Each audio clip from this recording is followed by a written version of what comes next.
Marina Santos, uma jovem jornalista de 28 anos que trabalha em um pequeno jornal local de Campos do Jordão, São Paulo, tem sua vida completamente transformada quando é sequestrada por um misterioso homem encapuzado.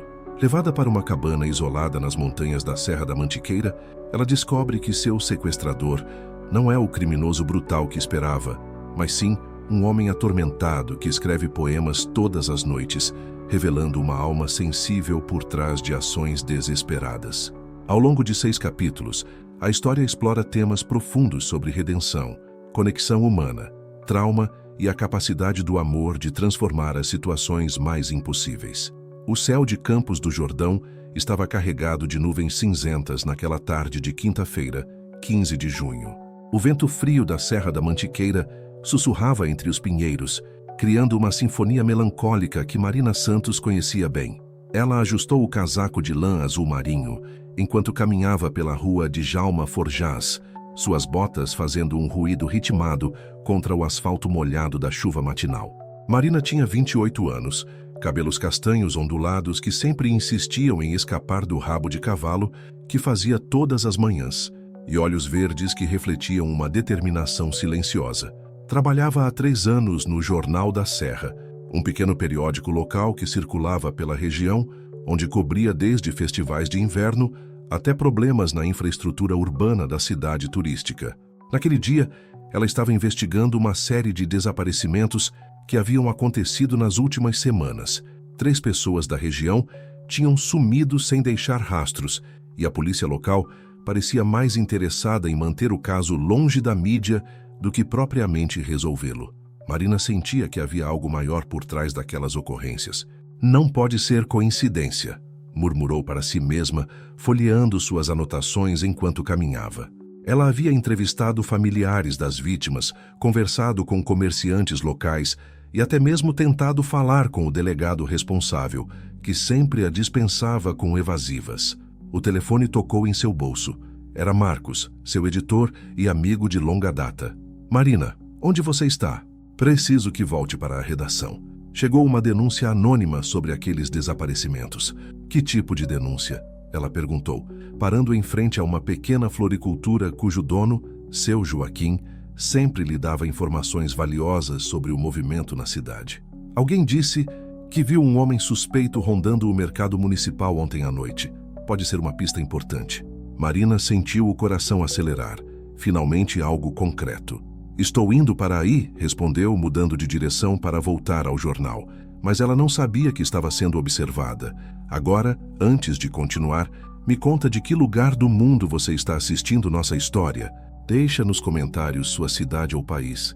É incrível como essas histórias conectam pessoas de lugares tão diferentes, cada uma vivendo sua própria jornada.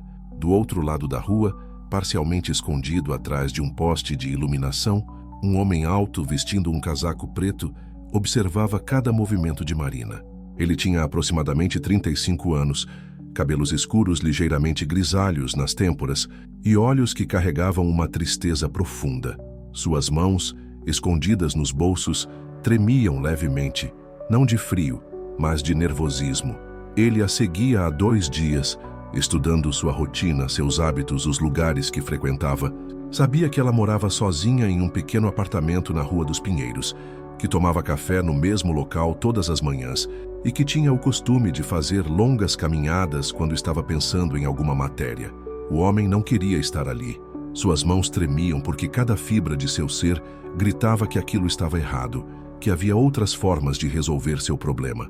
Mas as circunstâncias o haviam empurrado para uma situação desesperadora, e Marina Santos era, infelizmente, a única pessoa que poderia ajudá-lo.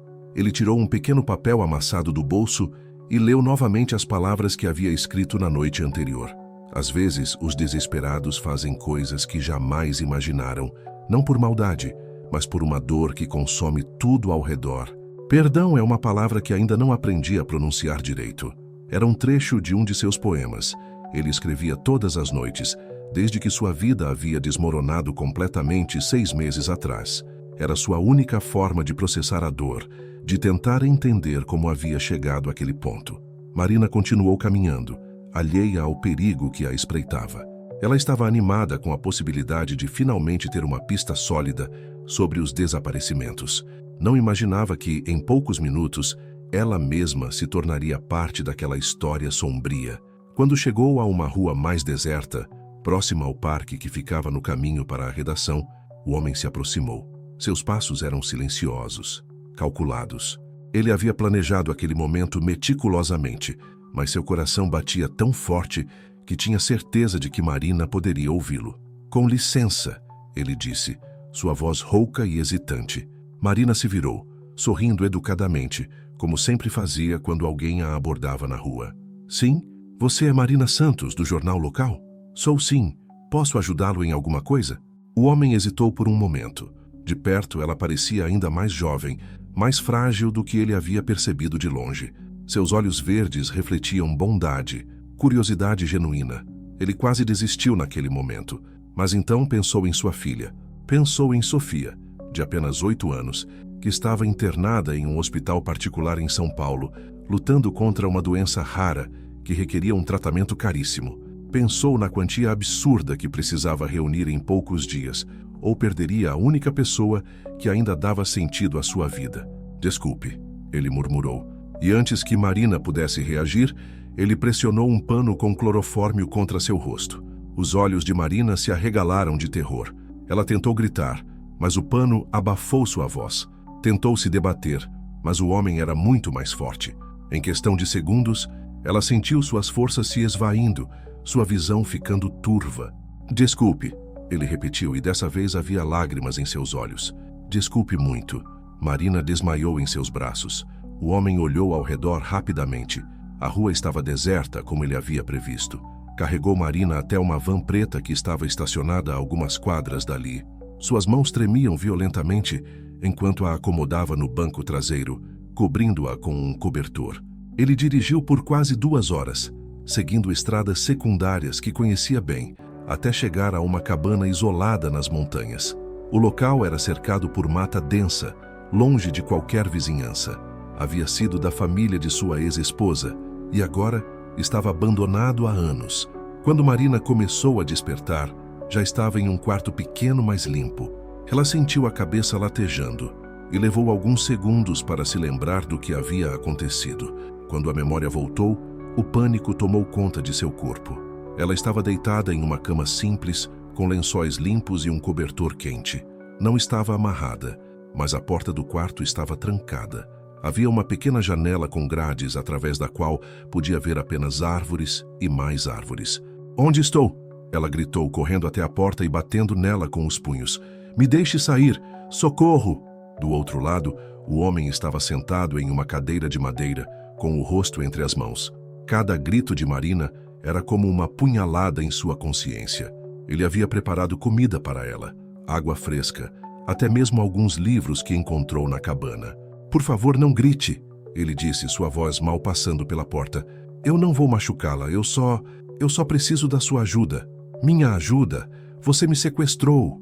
Marina gritou, suas lágrimas começando a fluir. "Isso é crime. A polícia vai me procurar." "Eu sei", ele respondeu, levantando-se e encostando a testa na porta. "Eu sei que é crime. Eu sei que vou pagar por isso. Mas eu não tinha escolha." Marina parou de bater na porta, confusa com a dor evidente na voz do homem. "Que tipo de ajuda?" ela perguntou, ainda com medo, mas agora também curiosa. "E você sabe o que me deixa mais emocionado? É saber que cada pessoa que está acompanhando essa história tem sua própria luta, seus próprios medos e esperanças. Se você está gostando, se inscreve no canal.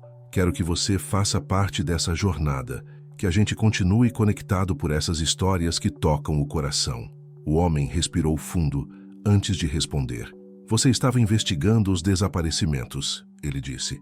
"Você está chegando perto da verdade, mais perto do que imagina." Marina sentiu um calafrio percorrer sua espinha. "Você sabe quem está por trás disso?" "Não apenas sei", ele respondeu, sua voz carregada de amargura. "Eu era parte disso, até descobrir que eles pegaram minha filha." O silêncio que se seguiu foi ensurdecedor. Marina encostou-se na porta, processando aquela informação. "Sua filha, Sofia, ela tem 8 anos. Está internada em um hospital particular em São Paulo com uma doença rara. Eles descobriram que eu queria sair da organização e usaram isso contra mim." Marina fechou os olhos tentando entender a situação. Aquele homem não era um criminoso comum. Havia algo muito mais complexo acontecendo ali. Que organização? Não posso contar por telefone ou pessoalmente. Eles têm olhos e ouvidos em toda a cidade. Mas você pode publicar a verdade. Pode fazer isso vir à tona de uma forma que eles não conseguem parar. E você achou que me sequestrar era a melhor forma de conseguir minha ajuda? O homem riu amargamente. Não havia melhor forma. Eles estão me observando.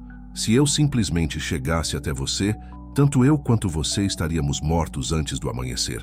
Aqui pelo menos temos tempo. Marina se afastou da porta, sua mente jornalística começando a processar as informações. Havia algo de verdadeiro naquela história, algo que fazia sentido com suas próprias descobertas. Como posso confiar em você? Não pode. Ele respondeu com honestidade brutal. Mas eu vou te mostrar algo que talvez mude sua perspectiva. Ela ouviu passos se afastando e depois um silêncio prolongado. Quando ele voltou, deslizou um papel por baixo da porta. Era uma folha escrita à mão, com uma caligrafia cuidadosa. Ela dorme no quarto ao lado, enquanto escrevo versos sobre perdão. Não sou o monstro que me tornei, mas um pai que perdeu a direção. Nas palavras encontro refúgio para uma alma que se despedaça. Cada verso é uma oração para que o amor vença a desgraça. Marina leu o poema 2 vezes, sentindo uma confusão de emoções. Havia sensibilidade naquelas palavras, uma dor genuína que contradizia completamente a situação em que se encontrava. Você escreveu isso? Todas as noites. Ele respondeu. Desde que minha vida se desfez. É a única forma que encontrei de não enlouquecer completamente. Marina segurou o papel com mãos trêmulas. Estava começando a entender que aquele homem não era um criminoso comum, mas alguém que havia sido empurrado para o desespero por circunstâncias que ela ainda não compreendia completamente. Qual é o seu nome? Diego. Ele respondeu após uma pausa. Diego Almeida. E você precisa saber que, independente do que aconteça comigo, essa história precisa ser contada. Pessoas inocentes estão morrendo, Marina, e minha filha pode ser a próxima. O sol estava se pondo do lado de fora, tingindo o céu de tons alaranjados que entravam pela pequena janela. Marina se sentou na cama, ainda segurando o poema, tentando processar tudo o que havia descoberto nas últimas horas. Ela havia saído de casa naquela manhã para investigar uma série de desaparecimentos. Agora, estava no centro de uma conspiração muito maior, nas mãos de um homem que escrevia poemas para lidar com sua dor e que havia arriscado tudo para salvar a filha. Do outro lado da porta, Diego estava sentado no chão, com um caderno aberto no colo. Ele escrevia compulsivamente, como sempre fazia quando a ansiedade tomava conta de seu corpo. As palavras fluíam naturalmente, como se fossem a única forma de manter sua humanidade intacta em meio ao caos que sua vida havia se tornado. Marina encostou-se na parede e fechou os olhos. Sabia que sua vida havia mudado para sempre naquele momento. Não sabia ainda se para melhor ou para pior, mas tinha certeza de que nada seria como antes. Lá fora, o vento continuava sussurrando entre os pinheiros, criando uma melodia que parecia contar histórias de redenção e esperança, mesmo nas situações mais impossíveis. A primeira noite na cabana foi a mais longa da vida de Marina. Ela havia dormido apenas por alguns minutos, sempre despertando com qualquer ruído vindo do lado de fora do quarto. Pela fresta da porta, podia ver uma luz fraca que permanecia acesa durante toda a madrugada e, ocasionalmente, ouvia o som de páginas sendo viradas e caneta riscando papel. Diego não havia dormido sequer 1 minuto. Sentado à mesa da pequena cozinha, ele escrevia compulsivamente em seu caderno, as palavras fluindo como uma torrente de emoções represadas. Cada verso era uma tentativa de organizar o caos que sua mente havia se tornado. Cada rima, uma forma de manter a sanidade em meio à loucura que havia se tornado sua vida. Noite 1. Ela desperta assustada. Eu permaneço aqui, sem descanso. 2 corações batendo no escuro, unidos pelo medo e pelo cansaço. Será que ela entende minha dor? Será que o perdão é possível para um homem que perdeu a direção e fez do amor algo terrível? Quando os primeiros raios de sol começaram a entrar pela janela da cozinha, Diego se levantou e preparou o café. O aroma se espalhou pela cabana, e ele sabia que Marina já havia acordado porque os ruídos do quarto haviam cessado. Bom dia, ele disse aproximando-se da porta. Eu fiz café. E tem pão que trouxe ontem. Marina estava sentada na beira da cama, com o poema que ele havia dado na noite anterior ainda em suas mãos. Ela havia lido aquelas palavras dezenas de vezes durante a noite, tentando entender o homem que as havia escrito. "Não quero sua comida", ela respondeu, embora sua voz não tivesse a raiva do dia anterior. Havia algo mais próximo da curiosidade. "Você precisa comer", Diego insistiu. "Temos muito que conversar hoje e você vai precisar de energia." Conversar sobre o quê? Sobre os desaparecimentos, sobre a organização, sobre como você pode expor tudo isso e salvar não apenas minha filha, mas muitas outras pessoas. Marina se levantou e foi até a porta. "Então me conte tudo, sem mais mistérios." Diego respirou fundo. Havia chegado o momento que ele mais temia: revelar a verdade sobre si mesmo, sobre as coisas horríveis que havia feito, sobre como havia se tornado parte do problema que agora, desesperadamente, tentava resolver. "Posso entrar?" ele perguntou. "Será mais fácil conversar frente a frente." Marina hesitou. Parte dela ainda tinha medo, mas outra parte, a jornalista curiosa, queria respostas. "Pode?" ela disse, afastando-se da porta. Diego destrancou a fechadura e entrou lentamente. Marina pôde vê-lo claramente pela primeira vez. Ele era mais alto do que havia imaginado, com ombros largos mas curvados pelo peso de alguma dor invisível. Seus olhos escuros tinham círculos profundos, e suas mãos tremiam ligeiramente. "Você não dormiu", ela observou. "Não consigo dormir há meses", ele admitiu, sentando-se na cadeira que havia no canto do quarto. "Desde que descobri o que Sofia realmente tinha. E sabe o que me impressiona? Como em todo lugar do mundo, em cada cidade, tem alguém passando por uma luta parecida. Conta aí nos comentários de onde você está assistindo. Quero saber que lugar do mundo está acompanhando essa história com a gente." Marina se sentou na cama mantendo distância, mas prestando atenção em cada palavra. "Conte-me sobre sua filha." O rosto de Diego se suavizou instantaneamente ao falar de Sofia. "Ela tem 8 anos. Cabelos cacheados como os da mãe, olhos grandes e curiosos. Adora desenhar, principalmente flores e borboletas. Sonha em ser veterinária para cuidar de todos os animais abandonados." Ele parou, engolindo em seco. "Há 6 meses começou a ter sintomas estranhos. Fraqueza, dores nas articulações, febre constante. Levamos ao pediatra, depois a vários especialistas. E o que descobriram? Uma doença autoimune rara, síndrome de Sjögren juvenil com complicações neurológicas. Apenas 3 casos diagnosticados no Brasil nos últimos 10 anos. Diego tirou uma foto amassada do bolso e mostrou para Marina. "O tratamento custa R$500 mil. Precisa ser feito em São Paulo, no Hospital Sírio-Libanês." Marina olhou para a foto. Era uma menina linda, sorridente, segurando um desenho de uma borboleta colorida. Seu coração se apertou. "E vocês não tinham o dinheiro?" "Eu trabalhava em uma transportadora, ganhava R$3 mil por mês. Minha ex-esposa é professora, ganha R$2 mil. Como conseguir R$500 mil?" Ele guardou a foto cuidadosamente. "Foi quando eles me procuraram." "Quem são eles?" Diego se levantou e começou a andar pelo quarto, nervoso. "Uma organização que opera na região da Serra da Mantiqueira. Contrabando, tráfico de drogas, lavagem de dinheiro. Eles têm conexões em São Paulo, Rio de Janeiro, Minas Gerais. Muito bem estruturados, muito discretos. E como você se envolveu com eles?" "Eu dirigia caminhões para a transportadora. Conhecia todas as estradas da região, todos os postos de fiscalização, todos os horários que a polícia rodoviária fazia as rondas." Diego parou de andar e olhou diretamente para Marina. "Eles me ofereceram R$50 mil por mês para usar meus caminhões nas operações deles." Marina sentiu o estômago se revirar. "Você aceitou. Minha filha estava morrendo", ele disse, sua voz quebrando. "Eu teria feito qualquer coisa para salvá-la. Qualquer coisa." E os desaparecimentos começaram há 3 meses. Pessoas que descobriam demais sobre a operação ou que se recusavam a cooperar. Comerciantes que não queriam lavar dinheiro. Policiais que faziam muitas perguntas. Jornalistas que... Ele parou, olhando significativamente para Marina.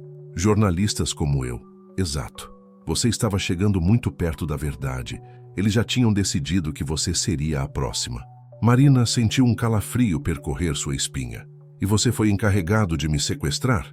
"Não. Eu estava encarregado de fazer você desaparecer. Permanentemente." O silêncio que se seguiu foi ensurdecedor. Marina processava a informação entendendo finalmente a gravidade da situação. Mas você não fez isso. Não consegui. Quando vi que você era apenas uma jovem tentando fazer seu trabalho, como minha ex-esposa fazia quando era professora, Diego se sentou novamente, colocando o rosto entre as mãos. Eu não sou um assassino, Marina. Sou apenas um pai desesperado que fez escolhas terríveis. Então você me trouxe para cá. Pensei que talvez, se você soubesse a verdade, pudesse nos ajudar. Ajudar a mim, a Sofia e a todas as outras pessoas que vão sofrer se essa organização continuar operando. Marina se levantou e foi até a janela. Lá fora, o sol brilhava entre as árvores, criando um contraste irônico com a escuridão da conversa que estavam tendo. Quem está por trás disso tudo? Esse é o problema. Eu só conheço meu contato direto, um homem chamado Renato Cardoso. Ele coordena as operações na região, mas sei que há pessoas muito mais poderosas acima dele. Pessoas de onde? São Paulo, principalmente. Políticos, empresários, pessoas com muito dinheiro e muita influência. Eles usam a Serra da Mantiqueira como rota de passagem para drogas que vêm do interior de São Paulo e seguem para o Rio de Janeiro. Marina estava começando a entender a magnitude do que Diego estava revelando. E você tem provas disso? Algumas. Fotografias, documentos, registros de conversas. Mas não é suficiente. Preciso de alguém que saiba como usar essas informações, que tenha credibilidade para torná-las públicas. Por que você não foi direto para a polícia? Diego riu amargamente. Porque metade da polícia local está envolvida. O delegado que você tentou entrevistar, Carlos Mendonça, recebe R$20 mil por mês para ignorar certas atividades. 2 investigadores da Civil também estão na folha de pagamento. E você sabe o que mais me emociona nessas histórias? É ver como pessoas comuns podem tomar decisões extraordinárias quando se sentem encurraladas. Se você está gostando dessa jornada, se inscreve no canal. Quero continuar compartilhando essas histórias que mexem com o coração da gente. Marina voltou a se sentar na cama, sua mente jornalística processando todas as informações. Você disse que eles descobriram que você queria sair da organização. Sim, quando percebi que Sofia estava respondendo bem ao tratamento, que talvez ela fosse se curar, comecei a pensar em parar. Já tínhamos conseguido quase R$400 mil. Pensei que poderia sair limpo, fingir que nada havia acontecido. Mas não foi assim que funcionou. Eles nunca deixam ninguém sair, Marina. Quando perceberam que eu estava tendo dúvidas, que estava questionando algumas ordens, decidiram me dar uma lição, usando sua filha. Exatamente. Uma manhã, quando chegaram no hospital para a sessão de tratamento, Sofia tinha desaparecido. Não havia registros dela ter saído, nenhum médico sabia onde ela estava. Simplesmente havia sumido. Marina sentiu lágrimas brotarem em seus olhos. Eles sequestraram sua filha doente e me disseram que ela só seria devolvida quando eu completasse uma última missão: fazer você desaparecer. Diego olhou diretamente para ela. Eles sabiam que eu não conseguiria matar você. Sabiam que eu sou fraco demais para isso. Então, quando eu falhasse, eles teriam uma desculpa para se livrar tanto de mim quanto de Sofia. E onde ela está agora? Não sei. Eles mudaram de local depois que eu não apareci com seu corpo. Mas sei que ela está viva porque me enviaram uma foto dela ontem à noite. Diego tirou o celular do bolso e mostrou a imagem para Marina. Era Sofia, pálida e assustada, mas viva. Estava em um quarto que parecia ser de hospital, mas não era o mesmo onde vinha fazendo o tratamento. Precisamos encontrá-la, Marina disse sem hesitar. Nós? Você está certo. Essa história precisa ser contada, mas não apenas por altruísmo. Essas pessoas tentaram me matar, fizeram de mim um alvo. Agora é pessoal. Diego sentiu uma onda de alívio e esperança que não sentia há meses. Você vai me ajudar? Vou ajudar Sofia. E vou ajudar todas as outras pessoas que foram prejudicadas por essa organização. Mas primeiro, preciso saber exatamente o que você tem de provas. Tenho fotos dos carregamentos, registros de conversas, documentos sobre as rotas, uma lista parcial das pessoas envolvidas. Está tudo escondido em um local seguro. Onde? Em uma caixa enterrada no cemitério da cidade. Tumba da minha avó. Ninguém jamais pensaria em procurar lá. Marina assentiu, sua mente já formulando um plano. Precisamos recuperar essas provas.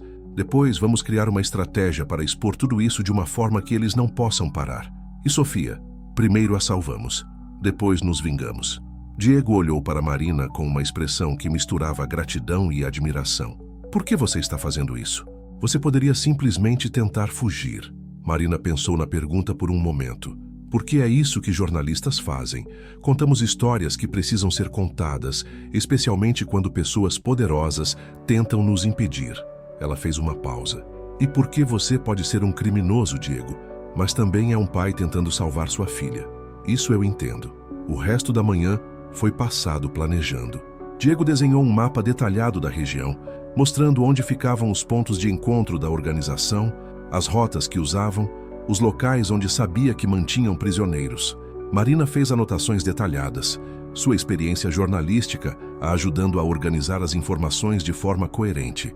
Temos que ser muito cuidadosos, Diego alertou. Eles têm informantes em toda a cidade. Se perceberem que estamos juntos, que você está viva, vão matar Sofia imediatamente. Então vamos fazer isso direito, Marina respondeu com determinação. Enquanto conversavam, Diego ocasionalmente rabiscava versos em seu caderno, um hábito que havia se tornado automático. Marina notou que ele escrevia com uma fluidez impressionante, como se as palavras fossem sua língua natural. Você sempre escreveu poesia? Não. Começou depois que Sofia adoeceu. Era a única forma que encontrei de processar tudo o que estava acontecendo. A doença dela, as decisões que tive que tomar, a culpa que sinto todo dia. Posso ver alguns? Diego hesitou, mas depois entregou o caderno para ela. Marina folheou as páginas, lendo versos que falavam de amor paternal, remorso, esperança e desespero. Havia uma sensibilidade nas palavras que contrastava completamente com a situação em que se encontravam. Você tem talento, ela disse sinceramente. Talento não paga tratamento médico, ele respondeu amargamente. Não, mas mostra que você ainda tem alma, que ainda há esperança de redenção. Pela primeira vez desde que havia conhecido Diego, Marina o viu sorrir. Era um sorriso pequeno, cheio de dor, mas genuíno. Você acha que é possível? Redenção? Acho que está tentando. E isso já é um começo. O sol estava alto no céu quando terminaram de planejar os próximos passos. Eles sairiam da cabana no final da tarde, quando a movimentação na cidade fosse maior e passassem mais despercebidos. Primeiro, recuperariam as provas. Depois encontrariam uma forma de localizar Sofia. Marina, Diego disse quando ela estava se preparando para descansar um pouco. Obrigado. Pelo quê? Por me dar uma chance, por acreditar que eu posso consertar isso.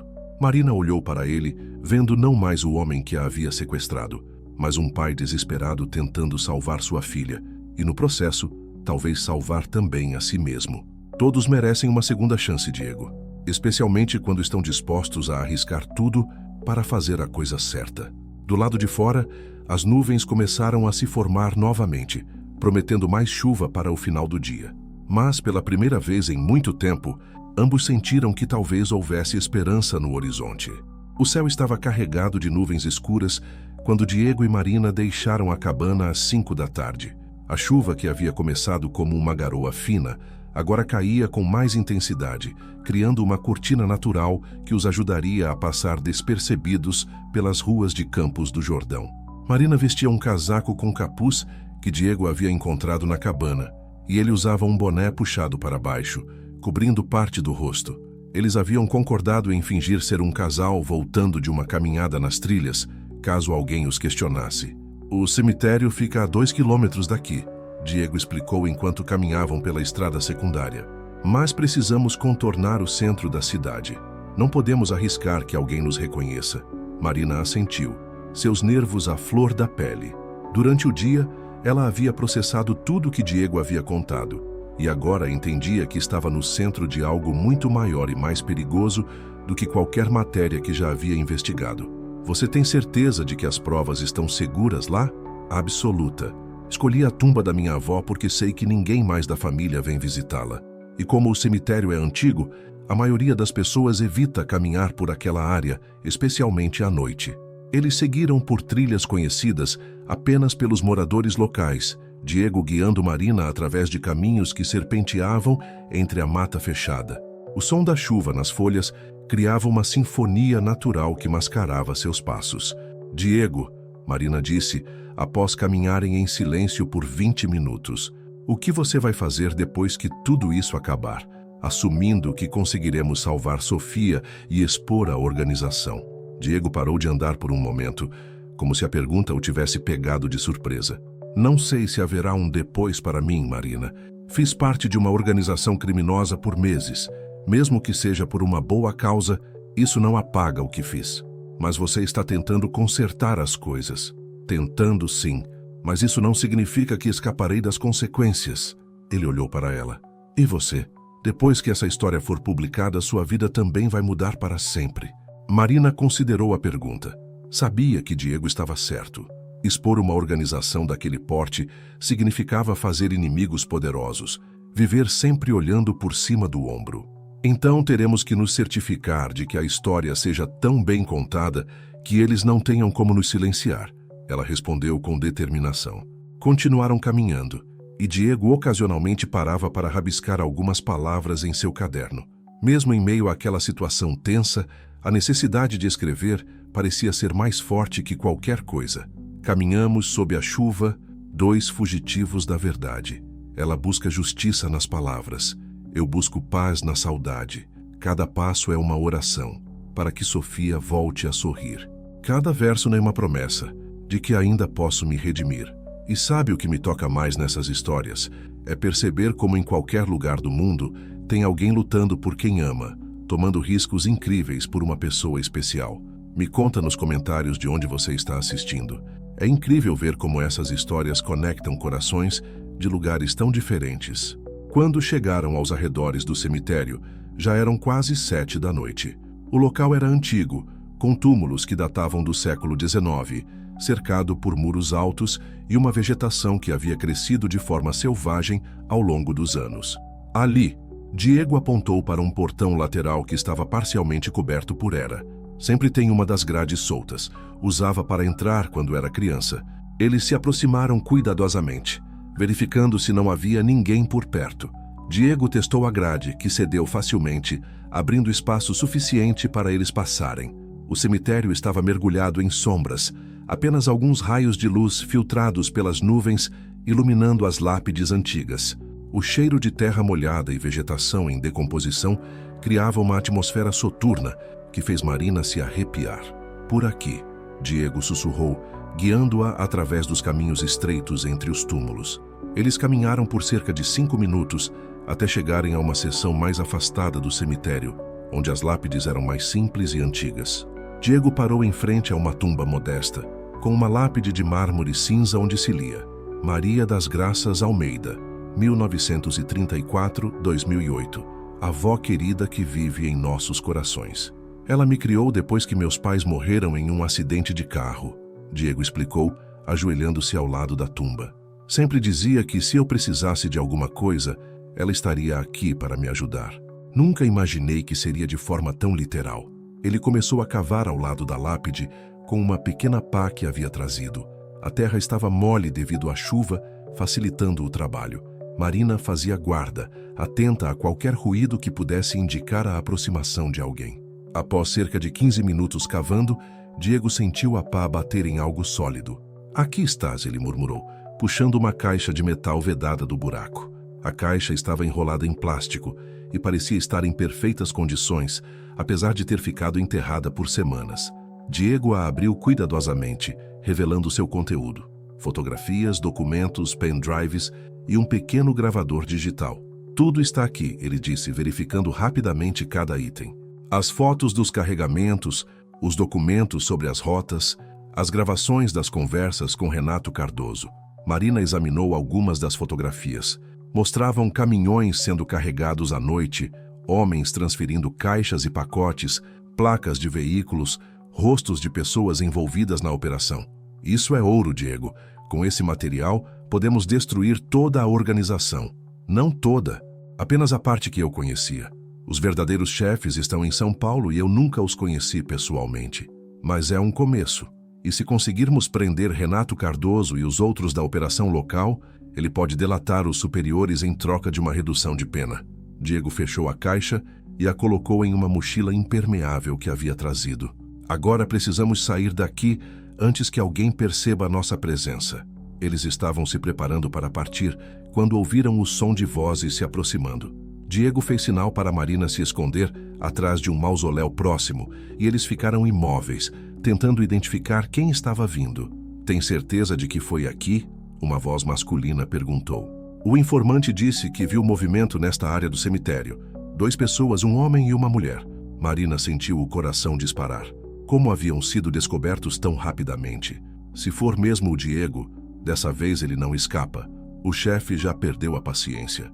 E a jornalista? Se ela estiver com ele, também vai desaparecer. Já deveria ter desaparecido há 2 dias. Diego e Marina se entreolharam no escuro. Eles haviam caído em uma armadilha, ou talvez alguém os tivesse visto chegando ao cemitério. As vozes estavam se aproximando. Diego contou mentalmente. Pelo menos 3 homens, possivelmente armados. Eles precisavam sair dali, mas o portão por onde haviam entrado estava na direção das vozes. Tem outra saída? Marina sussurrou quase inaudivelmente. Diego assentiu e apontou para o fundo do cemitério, onde sabia que havia uma parte do muro que estava parcialmente derrubada. Eles começaram a se mover lentamente, agachados, usando as lápides e mausoléus como cobertura. A chuva ajudava a mascarar o som de seus movimentos, mas também tornava o terreno escorregadio e perigoso. Quando estavam quase chegando ao muro, uma lanterna os iluminou. Lá! Gritou uma das vozes. São eles! Corre! Diego gritou puxando Marina pela mão. Eles dispararam em direção ao muro, ouvindo passos pesados correndo atrás deles. Marina tropeçou em uma lápide baixa, mas Diego a ajudou a se levantar rapidamente. Ali! A abertura no muro! Ele gritou apontando para uma brecha entre as pedras. Eles alcançaram o muro e Diego ajudou Marina a passar pela abertura. Ela se espremeu através do espaço estreito, raspando os braços nas pedras ásperas. Diego passou logo em seguida, no exato momento em que uma lanterna os iluminou novamente. Do outro lado do muro estava uma pequena floresta que fazia divisa com o cemitério. Eles correram entre as árvores, galhos arranhando seus rostos, até que os sons da perseguição ficaram distantes. Após cerca de 10 minutos correndo, eles pararam para recuperar o fôlego, encostados em uma árvore grande. Como eles sabiam que estaríamos lá? Marina perguntou ofegante. Não sei. Talvez tenham alguém vigiando todos os locais que frequentei nos últimos meses. Ou talvez... Diego parou, uma expressão de horror cruzando seu rosto. O quê? Meu celular. Eles podem estar rastreando meu celular. Ele tirou o aparelho do bolso e o examinou. Era um modelo antigo, mas isso não significava que não pudesse ter sido modificado. Precisamos nos livrar dele, Marina disse. Mas é minha única conexão com Sofia. Eles enviam fotos dela por ele. Diego, se eles estão nos rastreando através do celular, nunca conseguiremos salvá-la. Precisamos cortar esse laço. Diego olhou para o celular por um longo momento, como se estivesse se despedindo de sua última conexão com a filha. Depois, com um movimento brusco, o jogou contra uma árvore, estilhaçando-o. Pronto, ele disse, sua voz cheia de dor. Agora estamos realmente por nossa conta. Você sabe o que mais me impressiona nessas histórias? É ver como as pessoas encontram força que nem sabiam que tinham quando se trata de proteger quem amam. Se você está sentindo a emoção dessa jornada como eu, se inscreve no canal. Quero continuar compartilhando essas histórias que mexem com nossa alma. Eles continuaram caminhando pela floresta até encontrarem uma estrada secundária. A chuva havia diminuído, mas eles estavam encharcados e com frio. Precisamos encontrar um lugar para passar a noite, Marina disse. Em algum lugar onde possamos examinar as provas adequadamente e planejar nossos próximos passos. Conheço um lugar, uma pousada pequena na estrada para São Bento do Sapucaí. O dono é discreto, aceita pagamento em dinheiro, sem perguntas. Eles caminharam mais 2 horas até chegarem à pousada, um estabelecimento simples, mas limpo, escondido entre as árvores. O proprietário, um homem idoso chamado Seu Antônio, os recebeu sem fazer perguntas quando Diego pagou adiantado por 2 quartos. Banho quente, comida e camas limpas, Seu Antônio disse. É tudo o que vocês vão encontrar aqui, mas é honesto. Uma vez instalados em um dos quartos, eles decidiram ficar juntos por segurança. Diego e Marina espalharam o conteúdo da caixa sobre a cama e começaram a examinar tudo detalhadamente. As fotografias mostravam não apenas os carregamentos, mas também rostos claros de várias pessoas envolvidas na operação.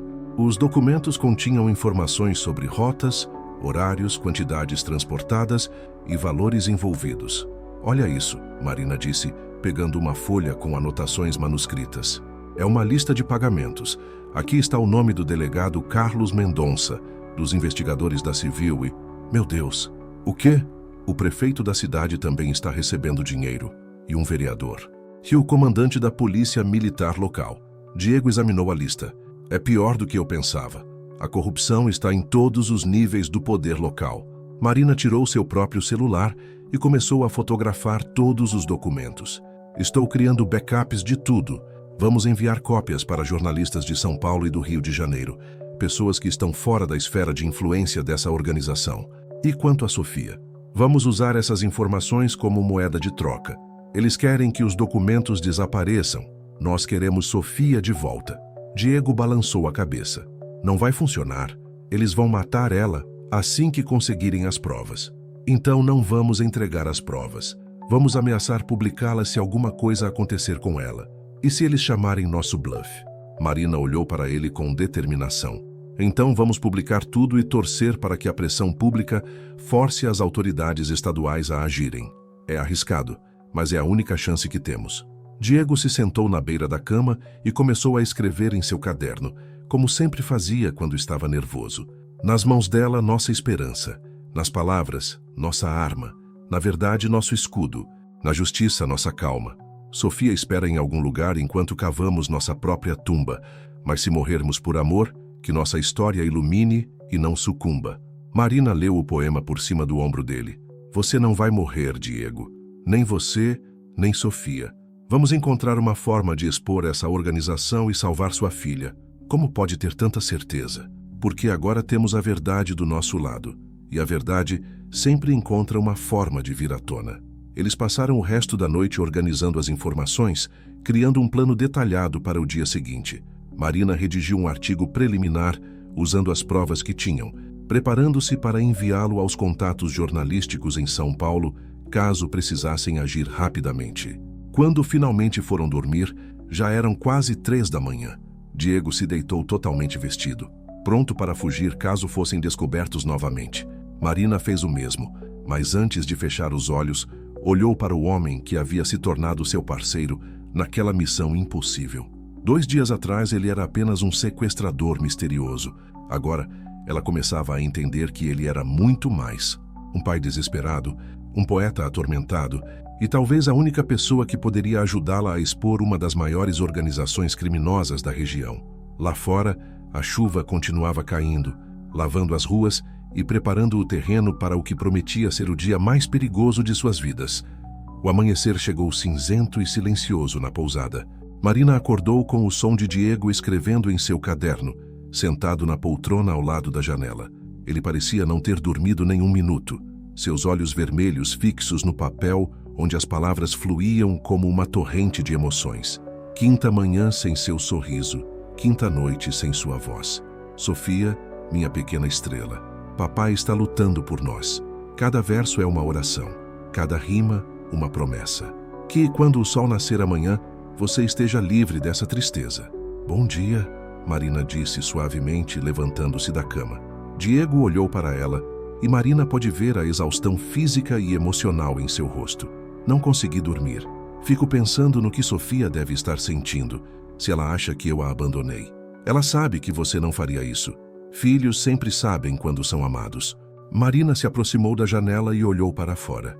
A manhã estava nublada, mas não chovia. Era o tipo de dia perfeito para o que tinham planejado. Você decidiu como vamos abordar Renato Cardoso? Diego fechou o caderno e se levantou. Conheço um local onde ele sempre vai às sextas-feiras, um bar na estrada para Pindamonhangaba, chamado Posto do Mineiro. Ele vai lá para encontrar alguns colaboradores e acertar pagamentos. Que tipo de local? Um bar de estrada comum durante o dia, mas à noite vira ponto de encontro para a organização.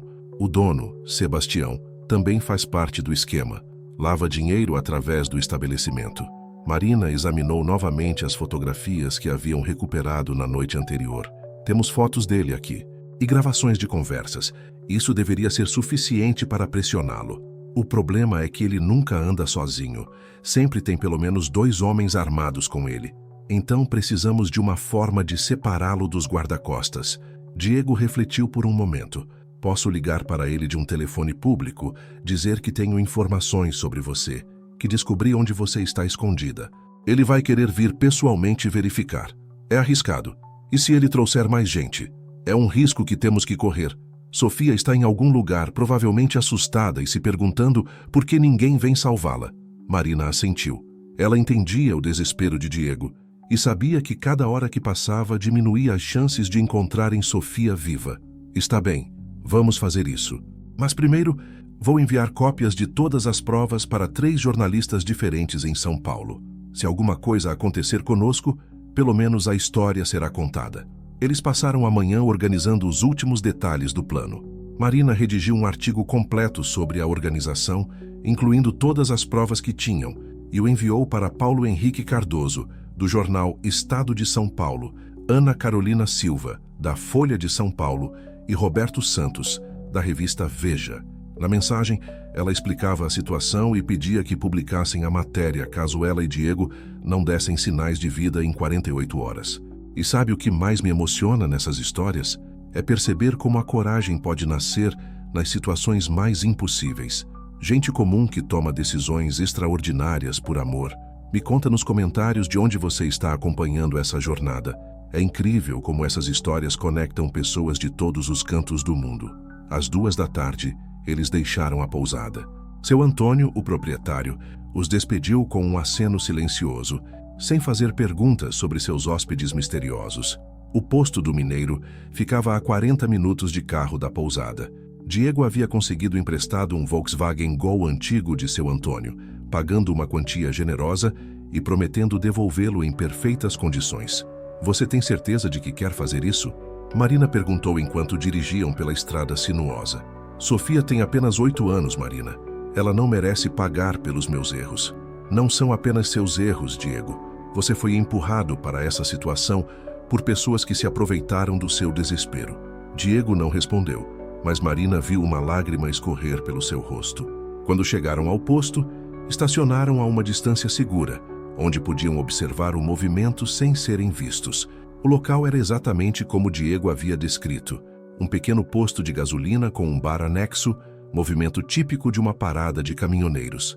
Ali, Diego apontou para um Hilux preta estacionada ao lado do bar. É o carro de Renato. Ele já está aqui. Marina tirou um pequeno gravador digital do bolso. Você vai usar isso para gravar toda a conversa. Precisamos de uma confissão dele sobre o sequestro de Sofia e sobre a organização. E se ele não confessar? Então vamos mostrar as provas que temos e ameaçar publicar tudo.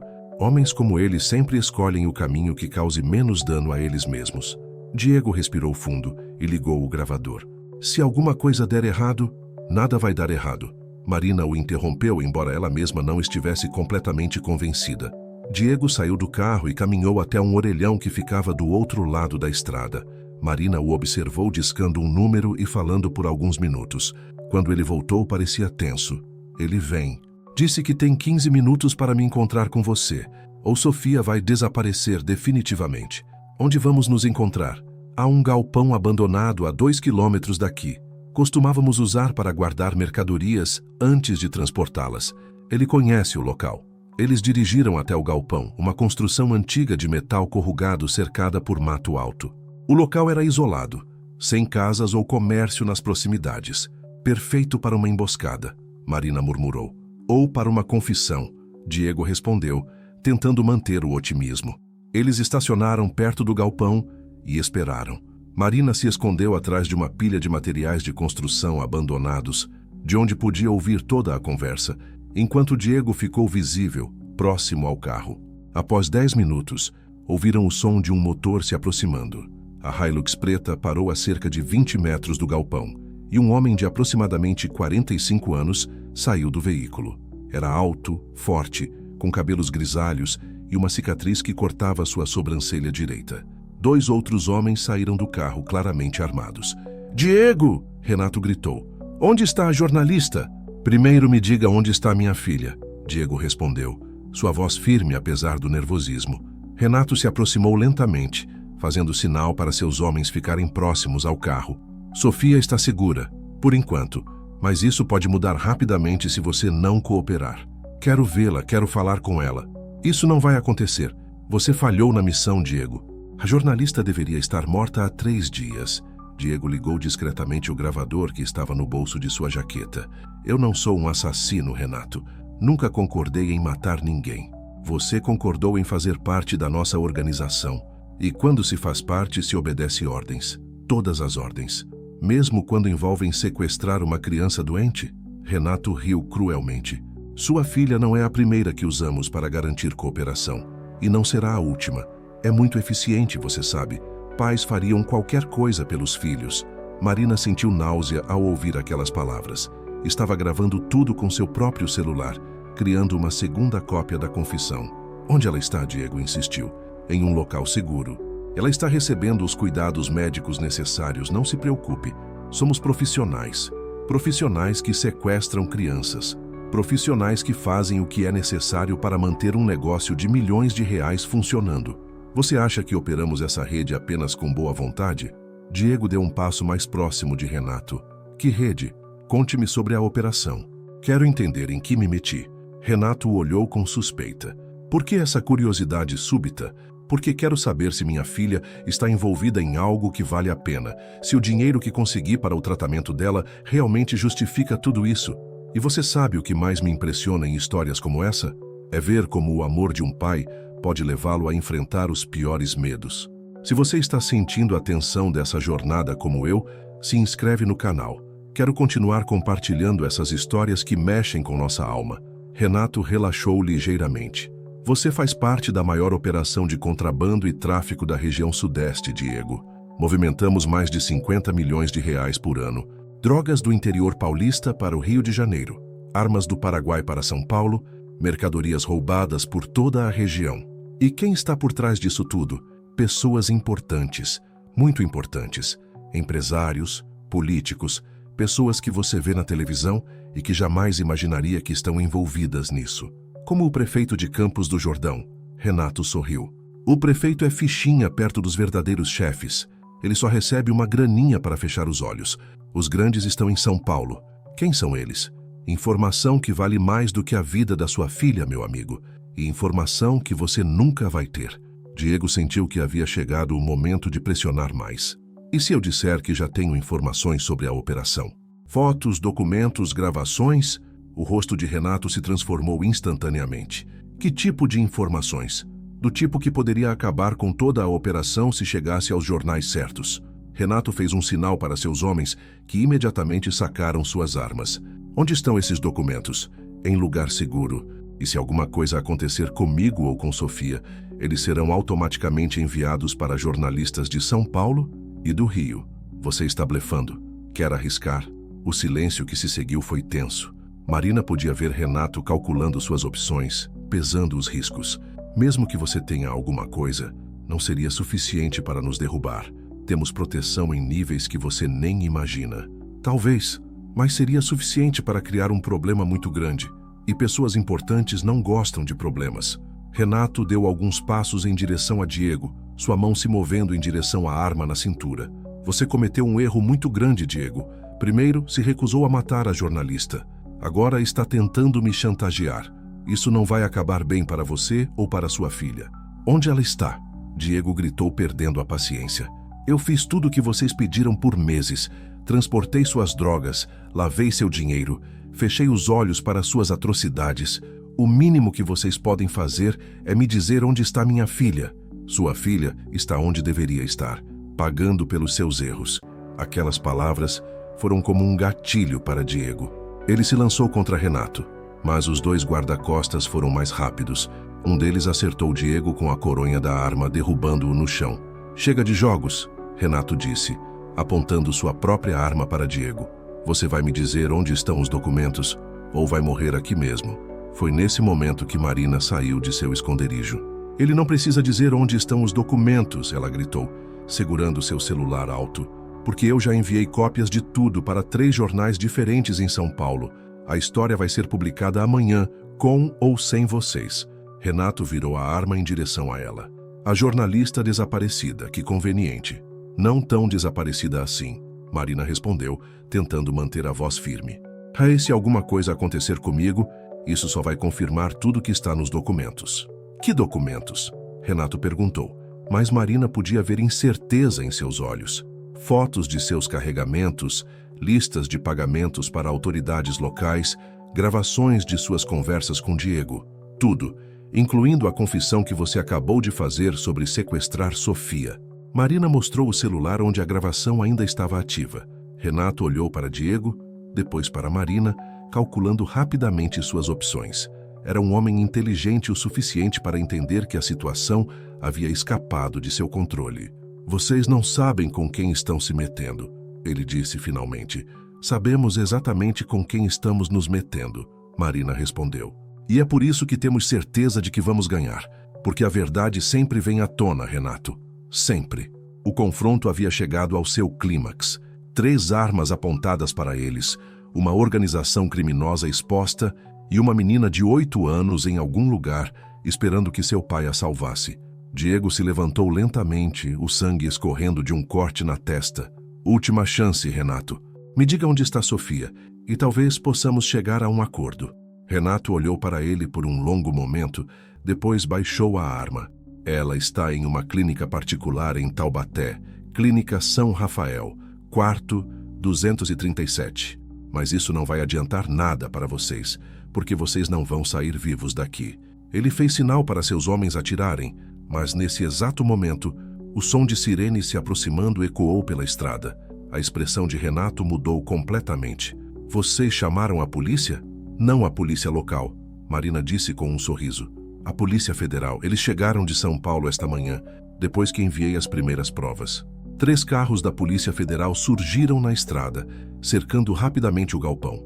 Renato e seus homens tentaram resistir, mas estava claro que não tinham chance contra os agentes federais bem treinados e equipados. Renato Cardoso, gritou um dos agentes através de um megafone. Você está cercado, largue as armas e se entregue. O que parecia ser o fim da história de Diego e Marina era, na verdade, apenas o começo de sua redenção. O som das sirenes ecoava pelo galpão abandonado como uma sinfonia de esperança. Diego segurava firme a mão de Marina enquanto observavam os agentes da Polícia Federal cercarem Renato Cardoso e seus homens. Após meses de desespero, finalmente havia luz no fim do túnel. O agente responsável pela operação, delegado federal Carlos Eduardo Ribeiro, se aproximou deles após a prisão dos criminosos. Vocês são Marina Santos e Diego Almeida? Somos, Marina respondeu, ainda segurando as gravações que haviam feito. Recebemos seu material esta manhã, informações valiosas. Estamos operando simultaneamente em São Paulo e Rio de Janeiro, baseados nas provas que vocês forneceram. Diego se aproximou urgentemente do delegado. Minha filha, ela está na Clínica São Rafael em Taubaté, quarto 237. Por favor, ela tem apenas 8 anos e está doente. Já despachamos uma equipe para lá, mas prefiro que vocês nos acompanhem. Sua presença pode ser crucial para tranquilizar a criança. O trajeto até Taubaté foi feito em velocidade máxima, com escolta policial. Diego não conseguia ficar quieto no banco traseiro da viatura federal. Suas mãos tremiam enquanto escrevia compulsivamente em seu caderno, tentando organizar os sentimentos que o consumiam. Quilômetros que separam um pai de sua pequena. Cada segundo é uma eternidade. Cada curva, uma nova pena. Sofia, minha estrela perdida. Papai está chegando aí. Perdoe-me por te deixar sozinha. Perdoe-me por te fazer sofrer. Marina observava Diego com uma mistura de admiração e preocupação. Ela havia visto aquele homem em seus piores momentos, desesperado, criminoso, atormentado, mas também havia visto sua humanidade, sua capacidade de amor incondicional, sua determinação em fazer o que era certo. Ela vai estar bem, Marina disse, colocando a mão no ombro dele. Como pode ter certeza? Porque ela tem um pai que foi capaz de enfrentar uma organização criminosa inteira por ela. Isso é mais poderoso do que qualquer doença. E sabe o que mais me toca nessas histórias? É perceber que em qualquer lugar do mundo existem pais e mães lutando contra o impossível pelos filhos.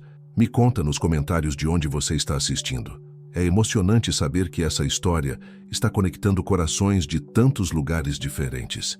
Quando chegaram à Clínica São Rafael, o prédio já estava cercado por viaturas policiais. O delegado Ribeiro coordenava a operação por rádio, enquanto Diego e Marina esperavam ansiosamente no saguão. Encontramos a menina. A voz crepitou no rádio.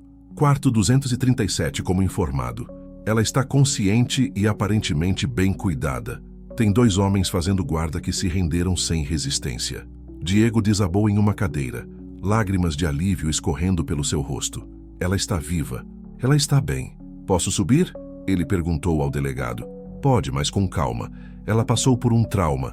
Vai precisar de tempo para processar tudo o que aconteceu. Diego e Marina subiram até o 2º andar, acompanhados por 2 agentes. O corredor do hospital estava silencioso, apenas o som de seus passos ecoando no piso de cerâmica.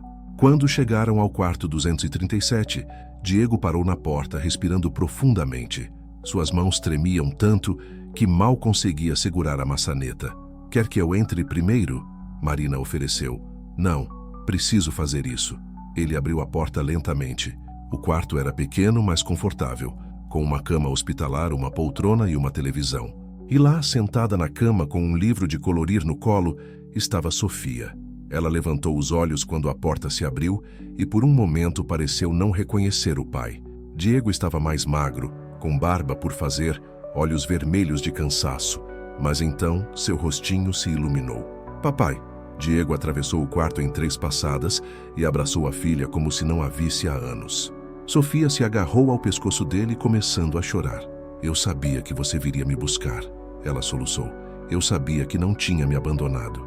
Nunca, minha princesa. Nunca. Papai jamais te abandonaria. Marina observava a cena da porta, tentando conter suas próprias lágrimas.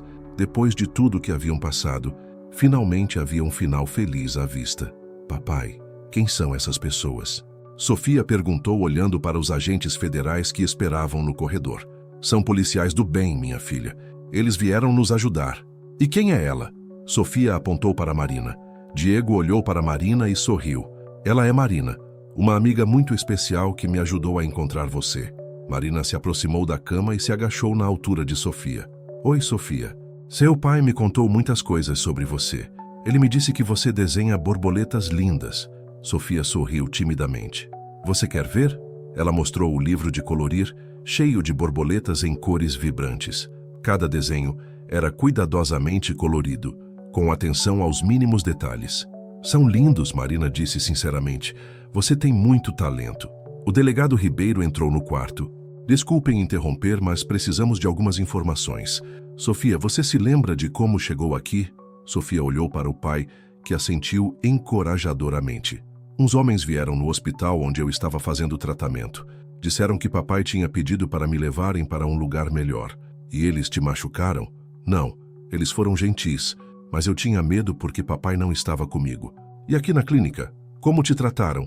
Bem, os médicos cuidaram de mim, continuaram meu remédio, mas eu não entendia por que papai não vinha me ver. Diego apertou a mão da filha. Papai estava resolvendo alguns problemas, princesa. Problemas muito complicados, mas agora tudo vai ficar bem. O delegado fez algumas anotações e se retirou, deixando a família reunida. Uma enfermeira entrou para verificar os sinais vitais de Sofia e confirmar que ela estava bem. A medicação dela foi administrada corretamente durante todo o período, a enfermeira informou. Whoever esteve cuidando dela seguiu o protocolo médico adequadamente. Diego fez uma pergunta que o atormentava desde que havia chegado. E o tratamento? Perdemos muito tempo? Na verdade, a enfermeira disse, consultando o prontuário. Os exames mostram que ela está respondendo muito bem à medicação, melhor do que esperávamos. Sofia puxou a manga do pai. Papai, eu vou ficar boa? Diego olhou para a enfermeira, que assentiu discretamente. Sim, minha princesa, você vai ficar completamente boa. Enquanto Sofia descansava, Diego e Marina foram para o corredor conversar com o delegado Ribeiro sobre os desdobramentos da operação. Baseados nas informações de vocês, conseguimos desarticular células da organização em São Paulo, Rio de Janeiro e Minas Gerais. O delegado explicou. Foram 47 prisões simultâneas. E os mandantes em São Paulo? Marina perguntou.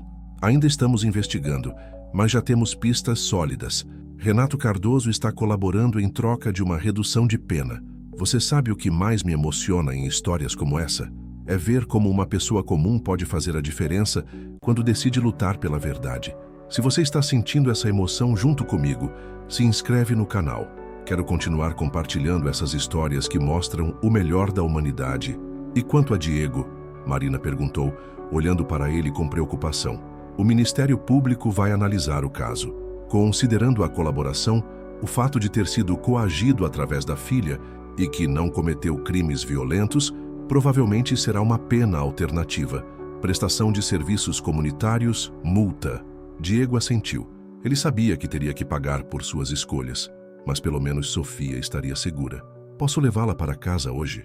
Sim, mas ela precisará continuar o tratamento.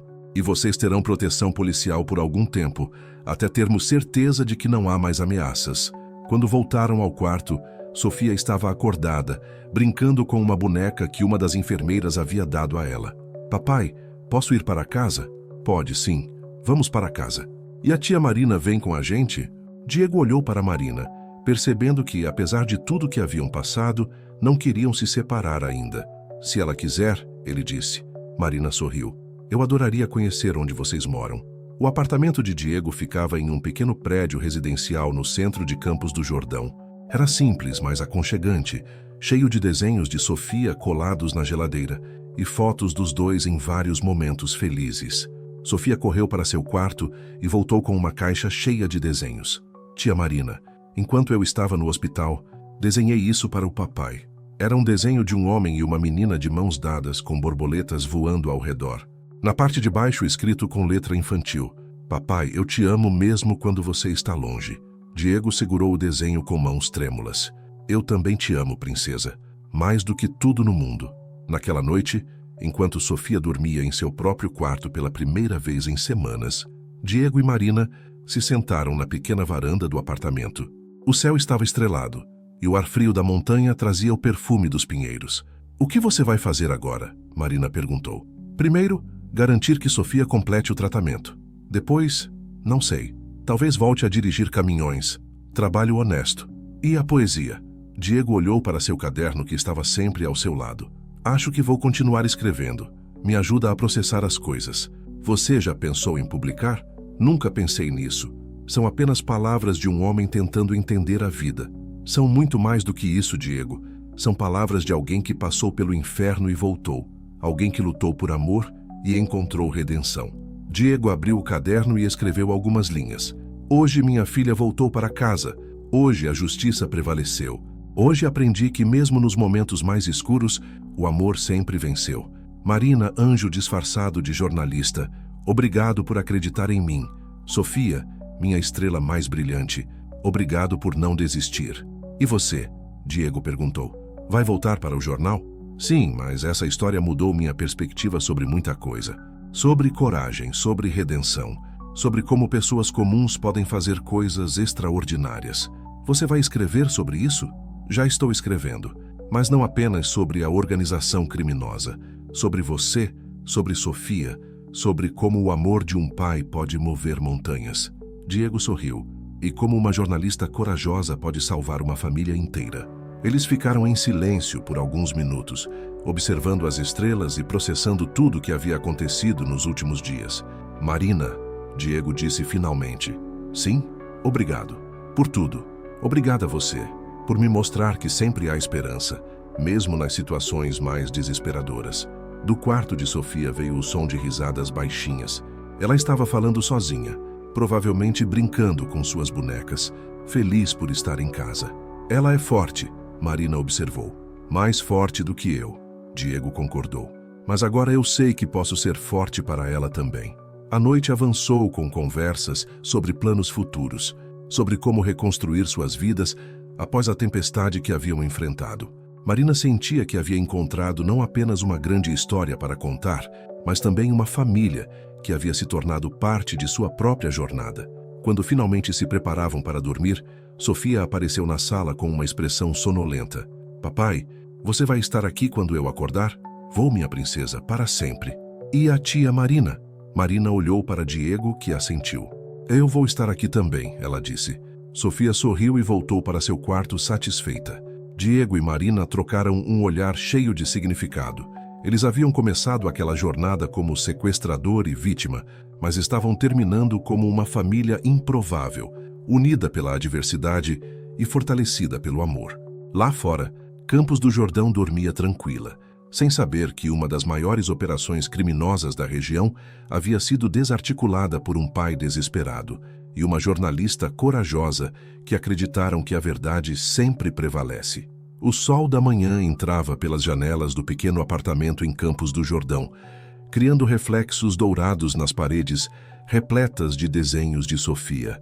O cheiro de café fresco se misturava com o aroma de pão caseiro que vinha da cozinha, onde Marina preparava o café da manhã para a família que havia se tornado sua. Diego estava sentado à mesa da sala, corrigindo as últimas páginas do manuscrito que havia se tornado seu primeiro livro de poesias. Versos de Redenção contaria a história de um pai que encontrou esperança nas palavras durante os momentos mais sombrios de sua vida. 6 meses se passaram, desde que o medo nos deixou. Sofia brinca no jardim e meu coração se curou. As palavras que escrevia na dor hoje falam de esperança.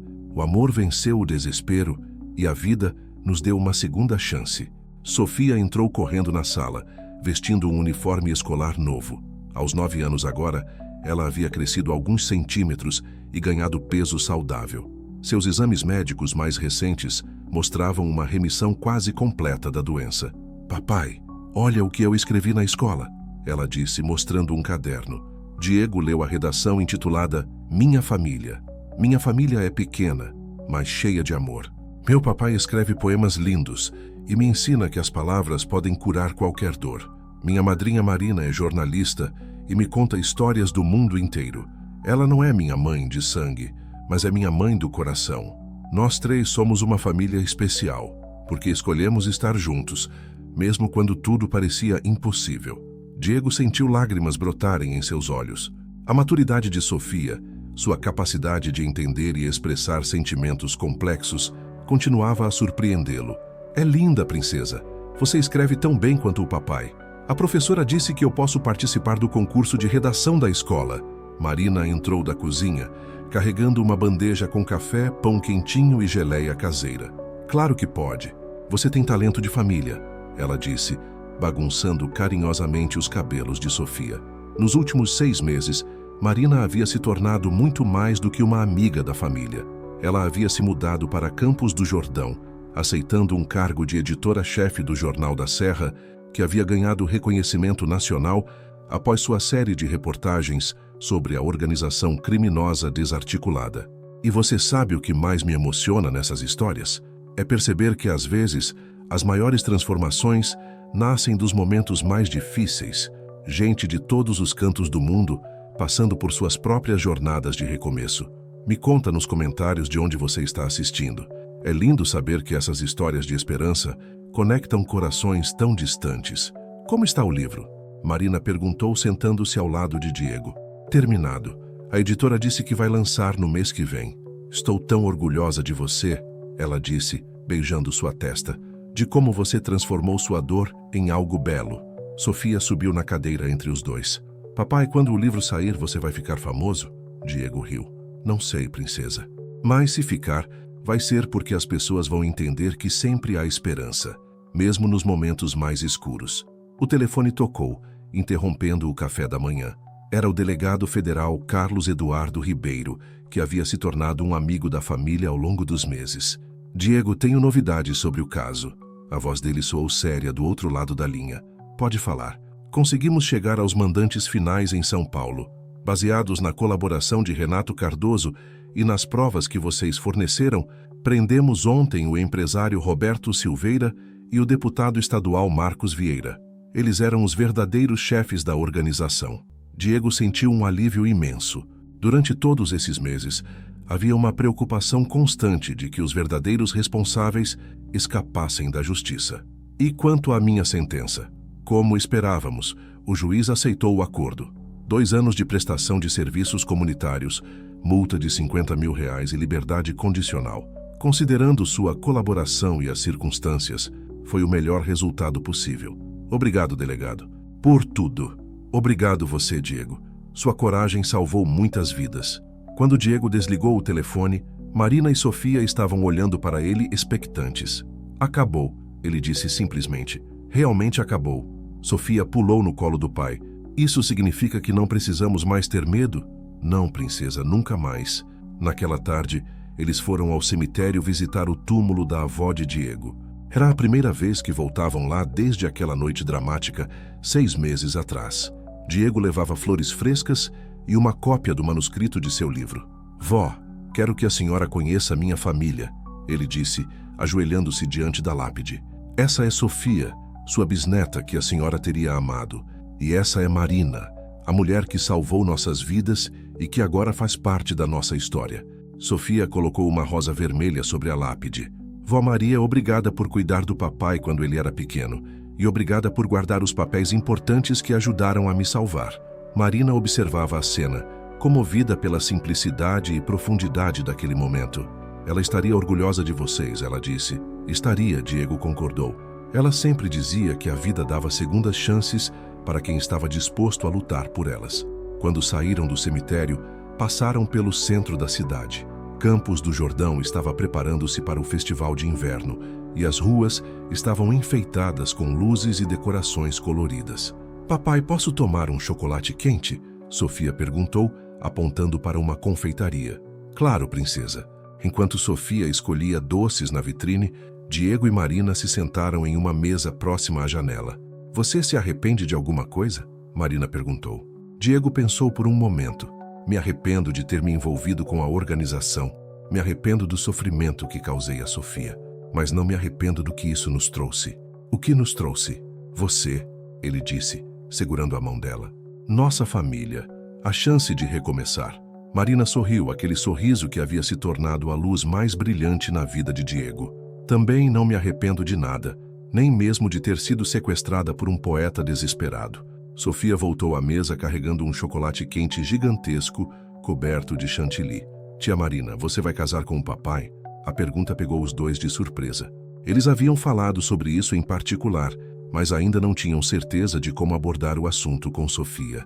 Você gostaria que isso acontecesse? Marina perguntou. Muito. Assim você seria minha mãe de verdade, não só do coração.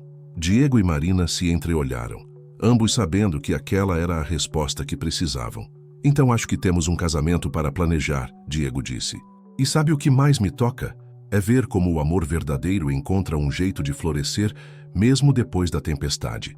Se você está emocionado com esse final como eu estou, se inscreve no canal. Quero continuar compartilhando histórias que mostram que sempre existe esperança, sempre existe um recomeço. 3 meses depois, a pequena igreja de Campos do Jordão estava decorada com borboletas de papel colorido. Ideia de Sofia, que queria que seu animal favorito fizesse parte da cerimônia. Diego esperava no altar, vestindo um terno simples mas elegante, segurando em suas mãos um poema que havia escrito especialmente para aquele dia. Marina entrou caminhando lentamente pelo corredor, vestindo um vestido simples de cor creme, carregando um buquê de flores silvestres. Sofia a acompanhava como dama de honra, espalhando pétalas de rosas pelo caminho.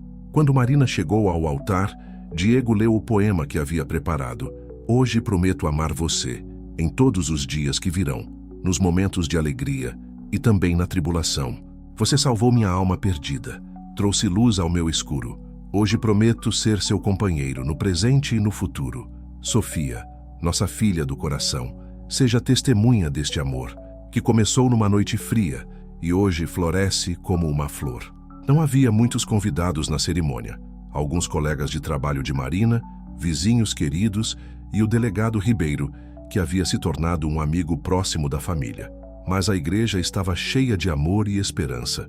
Quando o padre perguntou se havia algum impedimento para o casamento, Sofia levantou a mão.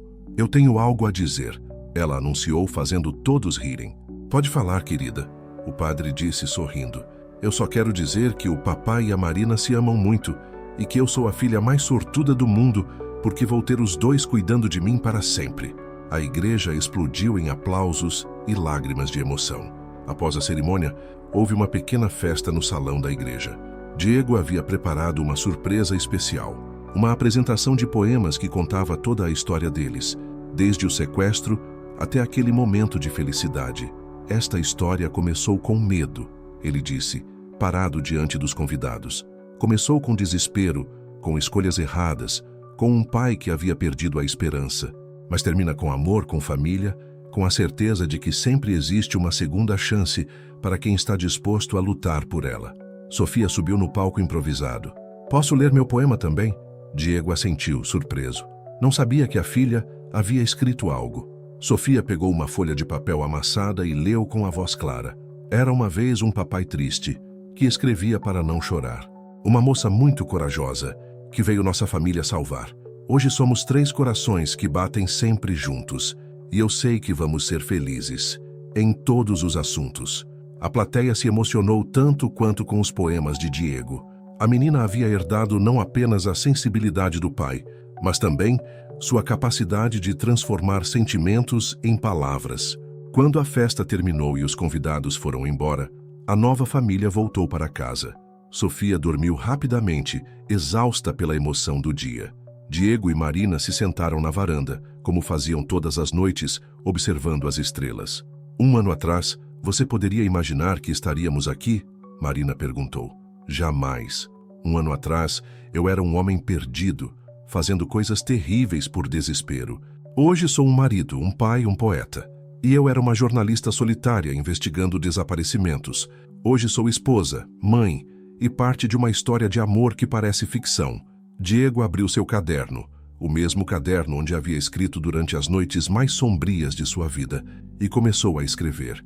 Primeiro dia como família completa, primeiro dia da nossa nova vida. Sofia dorme tranquila no quarto. Marina sorri, minha amada querida. As estrelas parecem mais brilhantes. O futuro parece mais claro. O amor venceu todas as tempestades. E agora, nosso lar é nosso farol mais caro. Para que é esse poema? Marina perguntou. Para o próximo livro. Vai se chamar Versos de Amor, a continuação da nossa história. E qual vai ser a dedicatória? Diego sorriu e escreveu na primeira página do caderno. Para Sofia, que me ensinou que o amor de um pai pode mover montanhas. Para Marina, que me ensinou que toda alma merece redenção. E para todos que acreditam que mesmo nas histórias mais impossíveis, o amor sempre encontra um caminho. Do quarto de Sofia veio o som de risadinhas baixinhas. Ela estava falando dormindo, provavelmente sonhando com borboletas e famílias felizes. Ela está sonhando, Marina observou. Com coisas boas, espero. Tenho certeza que sim. Ela tem uma vida inteira de sonhos bons pela frente. Diego fechou o caderno e olhou para a mulher que havia transformado sua vida. Obrigado, ele disse. Pelo quê? Por ter acreditado em mim quando eu mesmo não acreditava. Por ter visto o homem que eu poderia ser em vez do homem que eu era. Obrigada a você por ter me mostrado que as melhores histórias são aquelas onde as pessoas encontram forças que nem sabiam que tinham. Eles ficaram em silêncio por alguns minutos, apenas apreciando a paz daquele momento. Lá longe, as luzes da cidade piscavam como estrelas terrestres, e o vento frio da montanha trazia o perfume familiar dos pinheiros. Marina, Diego disse finalmente. Sim, seja qual for o futuro que nos espera, eu sei que vamos enfrentar juntos. Juntos, ela repetiu, segurando sua mão. E assim, sob o céu estrelado de Campos do Jordão, terminou a história de um sequestro que se transformou em amor, de um crime que se tornou redenção, de um poeta desesperado que encontrou sua musa e de uma jornalista corajosa que descobriu que as melhores histórias são aquelas que vivemos, não apenas aquelas que contamos. Sofia dormia tranquila, sonhando com borboletas e famílias felizes. Diego e Marina planejavam o futuro, sabendo que cada dia seria uma nova página em branco para escrever sua história de amor. E em algum lugar do mundo, outras pessoas estavam passando por suas próprias tempestades, lutando por suas próprias redenções, descobrindo que sempre há esperança, sempre há uma segunda chance, sempre há amor suficiente para transformar qualquer final em um novo começo. Porque essa é a magia das histórias reais. Elas nos lembram que todos nós somos protagonistas de nossa própria jornada e que não importa quão escura seja a noite, o amanhecer sempre chegará.